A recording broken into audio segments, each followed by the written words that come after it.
ओम Sai Ram, Radhe Radhe family. कैसे हैं आप सभी? उम्मीद करती हूँ आप सभी अच्छे होंगे। मैं भी अच्छी हूँ। और हम गए थे पापा मम्मी के पास फादर्स डे को सेलिब्रेट करने के लिए। कोई केक वेक नहीं कट किया, मम्मी पापा का आशीर्वाद लिया, उन्होंने भरपूर आशीर्वाद दिया। बस यही करते हैं हम सेलिब्रेट करने के लिए। तो बच्चे यहाँ खूब खेलते कूदते हैं। और आप सुनिए मम्मी ने क्या कहा। खुश रहो बेटा, तुम लोग फादर्स डे करने के लिए, बधाई देने के लिए आए हो। आंतरिक खुशी लगी। बहू बेटा लोग तो बाहर हैं, उन लोगों ने याद करके फादर्स डे किया। छोटी सी पोती, यहाँ नाती पोती, कान्हा रंगोली, सभी लोग नाना नानी को प्रणाम करने आए। बहुत खुशी हुई। इसी तरह से माँ बाप को याद करते रहो। इसी में सब बहुत खुशी लगती है जब बच्चा अपने से बढ़ता है। इससे ज़्यादा खुशी माँ बाप को और कुछ नहीं हो सकती। तुम्हारा परिवार खुश रहे, सुख से रहो, खूब आगे जाओ, खूब दिन प्रतिदिन तरक्की करो। यही कामना है हम लोग की, दोनों बच्चों से, सभी के बच्चों से, ताकि सब अपने माँ बाप के लिए आंतरिक प्रेम बनाए रखें।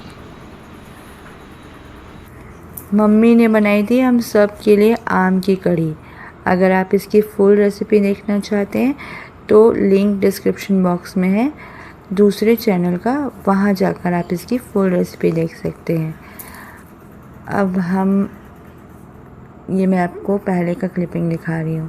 फादर्स डे के एक दिन पहले का क्लिपिंग मैंने बाद में जोड़ा है, और फादर्स डे का पहले थोड़ा सा उलट पलट करती रहती हूँ मैं। तो यहाँ पे क्या दिखा रही हूँ मैं, उस मुद्दे पे आती हूँ। एक छोटी सी चिड़िया है, तुलसी का जो पौधा सूख गया है ना, उसके लकड़ी चुन चुन के वो अपने घोंसले बनाने का इंतज़ाम कर रही है। प्रकृति में ना कोई भी चीज़ वेस्ट नहीं जाती है। अगर तुलसी का पौधा सूख भी गया है ना, तो उसमें भी इस चिड़िया का कोई ना कोई फ़ायदा है। और देखिए प्रकृति कितने अच्छे से हर चीज़ का संतुलन बनाती है। ये एक हम इंसान ही है जो हर संतुलन बिगाड़ने पे तुले रहते हैं। बाकी तो सब कुछ जो भगवान का किया प्रदत्त है ना, वो सब संतुलन में ही चलता रहता है। और इसे देख के ना इतना अच्छा लग रहा था ना, एक एक तोड़ कर टहनियाँ लेके जा रही थी अपने घोंसले के लिए, और फिर वापस आती थी और फिर से वही करती थी।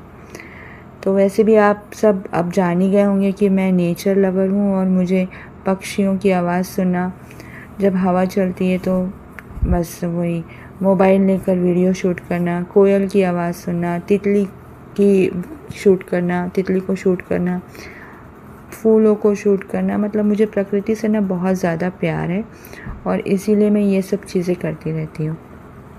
तो यहाँ देखिए ये चिड़िया कितनी अच्छे से कर रही है। अब आपको लगेगा चिड़िया के ऊपर कितना सारा बोल डाला, पर भाई हमेशा खाना पीना बनाना और घर सजाना यही नहीं होता है।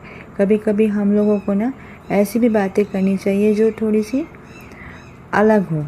और प्रकृति से सुंदर तो मेरे हिसाब से मुझे कुछ नहीं लगता। ये मेरे घर का आम का पेड़ है। इस साल आम नहीं हुए, लेकिन पेड़ की छाया तो बहुत ज़रूरी है और वो भरपूर मिलती है।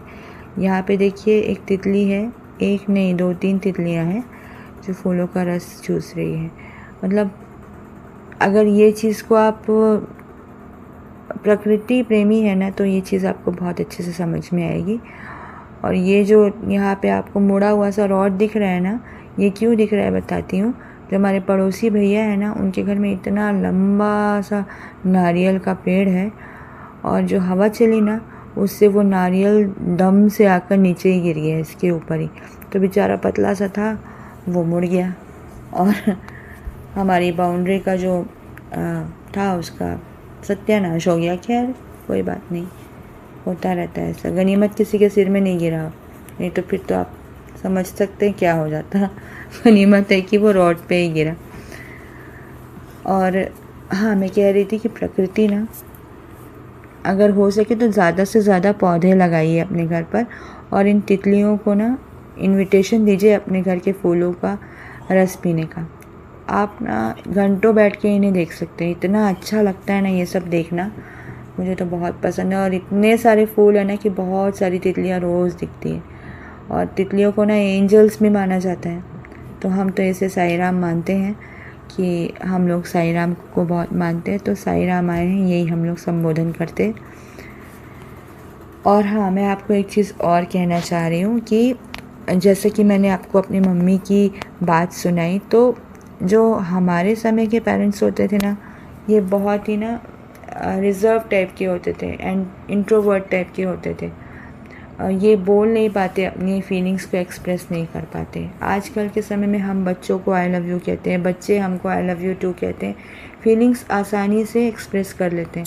लेकिन उस समय के जो माता पिता थे, उनको अपनी फीलिंग्स शेयर करने के लिए बहुत दिक्कत होती है, बहुत सारे उन्हें संकोच होते हैं।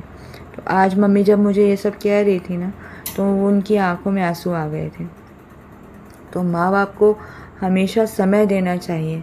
उन्होंने हमारे लिए जो किया है वो हम कभी कम चुका नहीं सकते, लेकिन अपना समय तो उन्हें दे सकते हैं।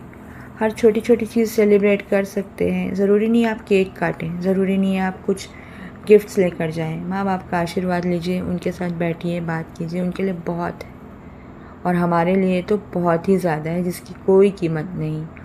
बच्चे देखिए शाम को बैडमिंटन खेल रहे हैं, बैडमिंटन खेलते खेलते बीच में जब कॉक नीचे गिर जाती है ना, तो ऐसा लगता है बैडमिंटन ना हो के क्रिकेट हो गया है, क्योंकि ये लोग बैट बॉल की तरह फिर खेलने लगते हैं। और हमारे छत्तीसगढ़ में जिस एरिया में हम रहते हैं ना, वहाँ तो ये भगवान क्या कहूँ, लगता है कि इंद्र देवता बहुत ही ज़्यादा नाराज़ है। छत्तीसगढ़ में बस्तर तक आया है पानी, पर यहाँ अभी तक नहीं आया है।